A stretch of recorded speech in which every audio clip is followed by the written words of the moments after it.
Another thing I've started doing recently, trying to learn and lean into all this, I started reading the Bible with an atheist.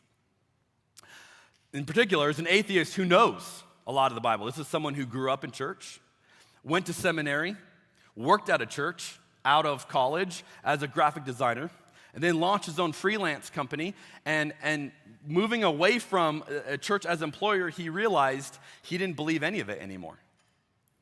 And so the last few years have been talking to me about this journey of going, hey, I know all the answers. They just don't make sense to me anymore, and we've remained friends. And so then he asked me, hey, would you read the Bible with me? And can I just talk about why I don't believe it anymore, and then you tell me why you do? So yeah, let's do it.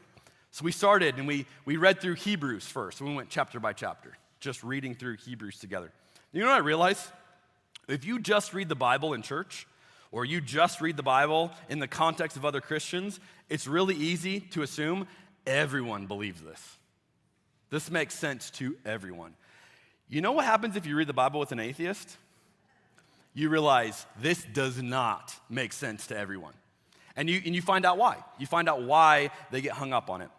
Well, I'll give you a great example. We are reading, right now we're going through the book of Romans. And he brought up Romans chapter 2, verse 11, which says this: "For God does not show favoritism." So he says, okay, think about that verse. I'm like, all right. And then here's what he said. He goes, well, this seems obviously false according to the biblical narrative. He said, God favored Israel above all nations. I said, okay. He said, well, he anoints specific people to be prophets and kings, or to be the one family not destroyed in a global flood. I said, yeah, that's true. He said, well, and then Romans 9:13 says, Jacob I have loved, but Esau I have hated. I said, yeah, that does say that. And he said, and even Jesus had his inner circle and the disciple that he loved. Yeah? And then he said, this is my question. Why doesn't God just admit that he plays favorites? I said, can you please stop quoting the Bible to me? You're the atheist. Stop.